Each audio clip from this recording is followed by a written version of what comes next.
यदि कोई भी मरीज कोविड पॉजिटिव है और डॉक्टर की सलाह पे होम आइसोलेशन में है तो वो अपने लिए जो ट्रीटमेंट किस तरह से ले, अपना किस हिसाब से देखभाल रखे और किस हिसाब से किस तरह से वो अपने परिवार के सदस्यों को इस कोविड-19 से बचा सकता है होम आइसोलेशन में रहते हुए, इसके लिए मैं आपसे जानकारी साझा करूंगा।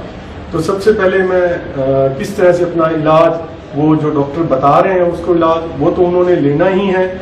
जैसे कि इलाज जो डॉक्टर्स के द्वारा बताया जाता है आमतौर पे होम आइसोलेशन में जो मरीज होते हैं उनको माइल्ड सिम्टम्स होते हैं। माइल्ड से मेरा मतलब है कि उनको हल्का खांसी, बुखार, इस तरह के लक्षण होते हैं तो उनको होम आइसोलेशन एडवाइस की जाती है। मैं आपको बताना चाहूँगा कि हमारे हरियाणा में आज के दिन 50,000 से ज़्यादा मरीज जो है होम आइसोलेशन में है और अधिकतर मरीज होम आइसोलेशन में 80% से लेके 90% तक मरीज जो है होम आइसोलेशन में रहते हुए बिल्कुल जो है ठीक हो जाते हैं। जो डॉक्टर्स उनको दवाइयाँ दे रहे हैं आमतौर पर जैसे कि vitamin C, zinc, B complex, ये वो उसी तरह से लेते रहे नियमित तौर पे जैसे डॉक्टर्स के द्वारा सलाह दी जाती है।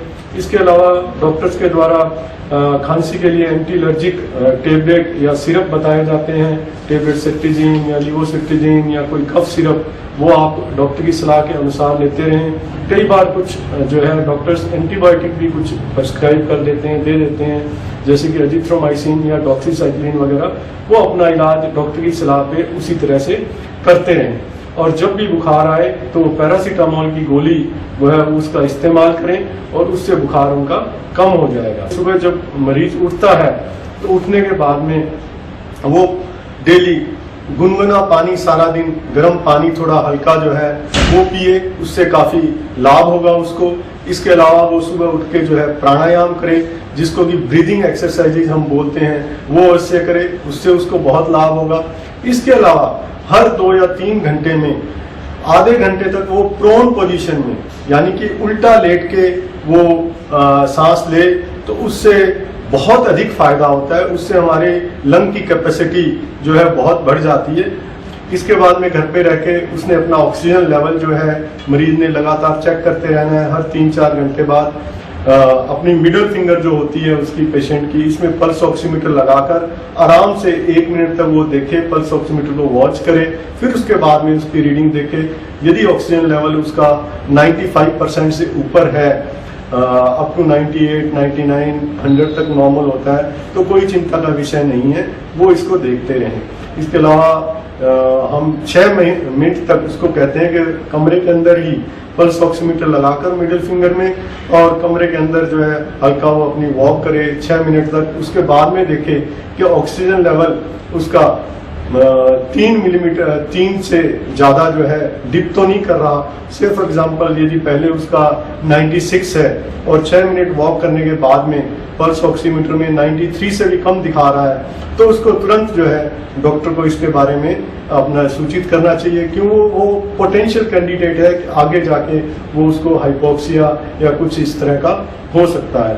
तो इसका वो ध्यान रखे, अपना खाना पीना जो है उसका ध्यान रखे, नियमित तौर पे अच्छा भोजन ले, ठंडी चीज़ों से बचे, ना खाएं और तली हुई चीज़ें ना लें। इसके अलावा जंक फूड है वो होम आइसोलेशन में ना प्रयोग करें, स्वस्थ भोजन लें और 8 से 10 गिलास पानी डेली।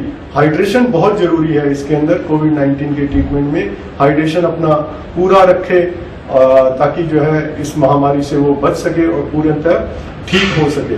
किसी भी मरीज को सांस लेने में दिक्कत आती है, छाती में भारीपन आता है, दर्द आता है, सांस फूलती है, नीले हो जाते हैं हाथ या पैर या होठों पे नीलापन आ जाता है, या उसको बहुत तेज बुखार आने लग जाता है, या उसको बहुत ज़्यादा बॉडी जो है वीकनेस इस तरह से उसको फील होती है, फटीगनेस फील होती है, तो तुरंत जो है डॉक्टर को बताए और उस डॉक्टर की सलाह के अनुसार यदि हॉस्पिटल में एडमिशन की जरूरत है तो डॉक्टर बताएंगे, या किसी और ट्रीटमेंट की जरूरत है वो बताएंगे, उसके हिसाब से अपना इलाज करवाए। और होम आइसोलेशन की टीमें पहले 10 दिन जब होम आइसोलेशन में मरीज होता है तो उसके घर पे जाती हैं, 4-5 दफ़ा उनके घर जाके उनका समुचित तौर पे जो है निरीक्षण करती हैं और सारा देखभाल करती हैं। 10 दिन तक यदि होम आइसोलेशन में कोई भी मरीज बिल्कुल ठीक रहता है और उसका फीवर वगैरह नहीं आते हुए 3 दिन हो जाते हैं, तो हम ये मानते हैं कि मरीज होम आइसोलेशन में ठीक हो चुका है।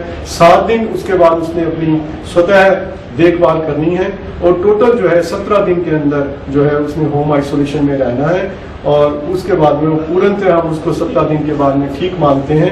17 दिन के बाद में उसको दोबारा से कोविड-19 का RT-PCR जो टेस्ट है वो भी करवाने की आवश्यकता नहीं है, उसकी भी जरूरत नहीं है। इसके अलावा मैं आप लोगों को बताना चाहूंगा कि होम आइसोलेशन में जो भी पेशेंट हैं वो जब होम आइसोलेशन में रहते हैं तो कमरा जो है उनका खुला हवादार कमरा हो, उनके लिए अलग से खुद की सेपरेट टॉयलेट की व्यवस्था हो, तभी वो उस होम आइसोलेशन में रहें।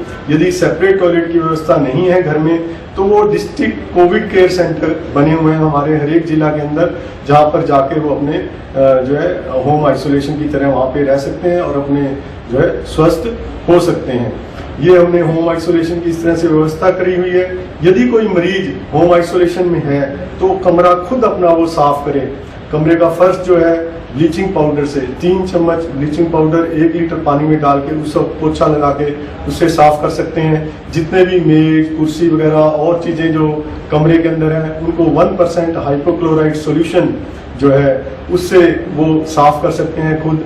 जो बर्तन है जिनमें वो खाना खाते हैं वो खुद अपने स्वयं साफ करें बर्तन, और जो कपड़े हैं वो धोने के लिए जो है कोशिश करें खुद, नहीं तो यदि केयर गिवर कोई उनके धो रहा है तो खुद अपनी जो गर्म पानी की बाल्टी लेके उसमें थोड़ा डिटर्जेंट पाउडर डाल के उसमें रख दें और आधे घंटे तक वो रखे रहें कपड़े। फिर उसके बाद में जो वो भी अपने हाथों में जो है ग्लव्स पहन के ट्रिपल लेयर मास्क लगा के और फेस शील्ड लगा के उसके बाद में ही जो है केयर गिवर उनके कपड़े धोए या उनके कमरे की सफाई करे। जो व्यक्ति जो है होम आइसोलेशन में खुद की सफाई करने में असमर्थ है या उनके बर्तन जो खुद धोने में असमर्थ है तो केयर गिवर भी इस सावधानी के साथ में ये सब करे, तो उससे जो है मरीज भी जो है समुचित रूप से ठीक हो सकेगा। आपका बहुत बहुत धन्यवाद। जय हिंद। अगर आपको हमारी वीडियो पसंद आए तो उसे लाइक शेयर और सब्सक्राइब जरूर करें।